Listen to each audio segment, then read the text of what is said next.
I don't think it's the first time. I think in a previous Innotex we also invited VCs and investors from other parts of the world. I think the last two times that we did it, we were in different rooms. So certain investors only saw certain investee companies. This time, all investors are in one room, and all the investee companies are in one room. So all investors get to see everything. The last time, if you were matched wrongly, certain investors would only see certain investee companies.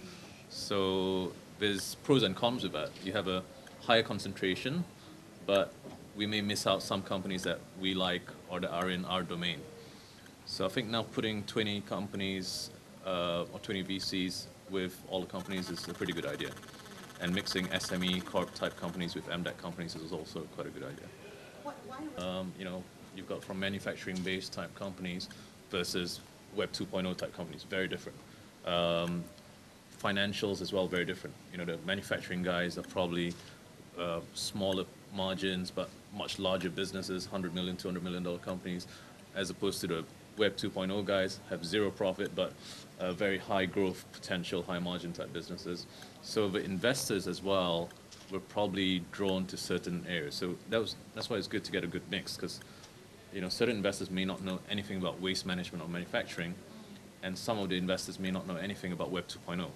So it's good to it's a necessity to get a good mix if we proceed in this way for different things. And that's why in this room we have angels, we have private investors, we have VCs, we have institutional VCs, we have VCs that manage $1 billion of funds, we have VCs that manage $5 million of funds. And some of the VCs would look straight at financials. They probably wouldn't even look at the business model, they wouldn't even look at the business person at all. They just look, what's your projections, what's my exit strategy, what's your run rate, before even talking about the business. Now, some of the VCs would look at the person, the entrepreneur, the business model, how this model can scale, and if it's, say, Web 2.0, how many subscribers they're going to make, how they're going to do it, which markets they're going to get in, when they're going to even get their first dollar of revenue. So it's very different. So it depends on the kind of company we're looking at. And I can't speak on behalf of all the VCs because everyone looks at different things. But personally, I think from my point of view,